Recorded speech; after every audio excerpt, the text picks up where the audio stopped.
Parris, JT, talks a lot about being from Texas and is very proud of being from Texas. Tell me a little bit about what he's told you guys about being from Texas and about the great state. Well, yeah, JT definitely, claims his state and reps it well. He's kind of, always his little saying is, I'm just a guy from Wichita Falls, Texas, and I don't know, he just, he talks up his state, just like anybody else would. Says it's the best, and I don't know, but that's what it is. What are y'all ribbing about Texas? Well, what I don't really, kind of go at him. I kind of go at JK, and my thing is their music, just because they like chop and screw rap music, and that I think is terrible. And I don't know. JK said they got great music, but all the songs he played me has been trash. So I don't recommend Texas music. What does JT bring to this team outside of just being, the quarterback? Yeah. What does he add to this team? JT is extremely valuable to our team, just because the kind of leader he is. He's not just a vocal leader. He actually goes out on the field, shows it. Rallies his team when it's bad times, and he's just kind of been that guy. That the offense is all just kind of looks at. He just gets us going, and anyone can just see it just by whenever he's just in a room, his presence just fills the room, and he's just a great guy to be around, great leader, great worker. Yeah. Is there a specific moment or where his leadership was something that you'll always kind of remember? Yeah. So actually, to be exact, is when Penn State. I went down early, and I was kind of in and out of the locker room. But that fourth quarter, I came back down, and going into the fourth quarter, we were down, and JT is kind of just on the sidelines, being vocal, doing what he does. But when he went on that run, I think he was like 12 or 12 or something like that. I think right there, he didn't say much, but just how he how he was carrying himself, how he was playing, it just got guys fired up. The receivers were out there making plays, O-line doing what they're doing. So I think that moment and that just speaks a lot. When you watch film, what jumps out to you about USC and their defense?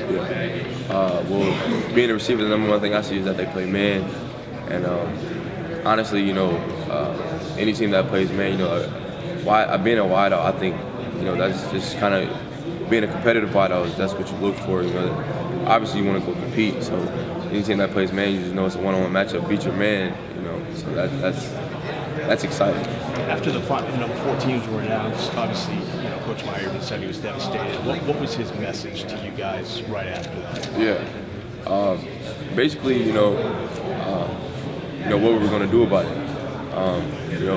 The committee made a decision, that, in a way, ultimately was out of our hands. But he basically said, what we're going to do about it. You're going to sit around, pout, or you're going to get back to work and go win a big time bowl game. And obviously, that's what we're on track to do. And I think every guy, on the team has the right mindset, and ultimately just want to send our seniors out with them.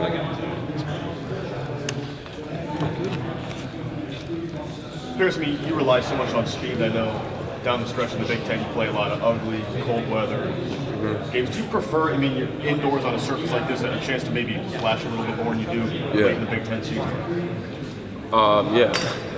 With just being an Ohio kid, having terrible weather, I guess myself, I kind of get used to playing in those conditions. But yeah, definitely, it's always better to play inside for sure. You guys got to practice in AT&T. Depth-wise, size-wise, does it feel different than what you're used to when you're down there on that surface? Yeah. Yeah, definitely. Especially seeing an empty stadium like that, and then those big screens that's in the middle is huge. But I specifically remember, when that stadium was full, my freshman year, walking and playing the national championship game, and it was a crazy atmosphere. And then we went to the Dallas Cowboys game, and just being in there with that is crazy. So seeing it both full and empty, it's kind of it's pretty cool. when you see Zeke and Rod Smith, some other Buckeyes that are on those teams, I mean, does it make you look ahead a little bit to the NFL at all and think like, man, this is something I want to be a part of? Yeah, for sure. I think that's every college football player dream and goal. And actually, when we walked in the stadium, you see everybody wearing a Zeke jersey. When he get a carry, everyone's chanting his name. So I think the way I look at the Dallas Cowboys is like they're kind of the Ohio State NFL, just because they're America's team, and it's like I don't know, he was a star. Zeke was a star here, and he's a star for the Cowboys. It's just crazy, like just to see that stuff. So yeah.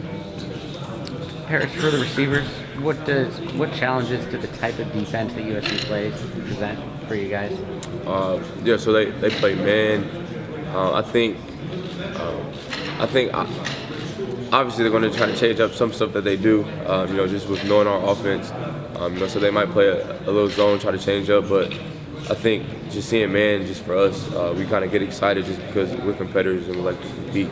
So any one-on-one matchup, I think that we're gonna love being in that situation just because that's what it ultimately comes down to. Just winning your matchup. So. They play 5 defensive backs a lot, so yeah. A lot of man, but then someone else back there. Yeah. Does that change the way you got to go about things? No, I don't necessarily think so. Just because the game plan that we have, obviously, our coaches, us, we study them very well. We feel like our game plan is really strong. So I think we'll be fine. You guys have such a deep receiving core. I mean, if you were facing Ohio State, you guys go 5 or 6 deep. How in the world, and what would you choose to take away? How would you choose to attack you? Well, I think just with I kind of the offense that we have right now, obviously being a spread offense and obviously having 6 receivers.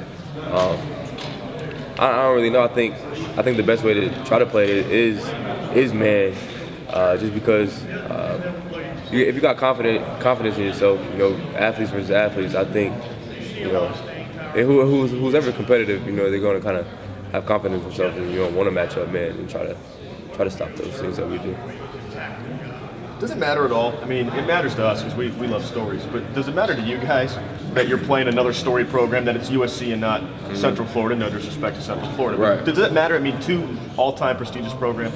Yeah, definitely. Whenever you have 2 teams like us, playing in any game, it's definitely going to be a big-time bowl game. And then obviously, with the tradition and history that Ohio State and USC have, playing each other as well, just makes it even more time big game. So yeah, definitely. It's been since 1975 Rose Bowl, since the Buck. 7 in a row. Yeah. I know we can't pin that on you. You just got right. it. But as far as Columbus, it matters a lot. What do you think about the rivalry and the history? We do have a very special announcement. I think it's extremely rich. And we have a change. I don't know. I think just being an Ohio kid myself, seeing some of those games. And seeing them being played, it gives me a lot of energy and gets me excited. That I'm going to be playing in that game, and so please make note tomorrow. It gives me energy and excitement that I can possibly go down in history with having a good performance. On one of the tables, you might check. Thanks, man.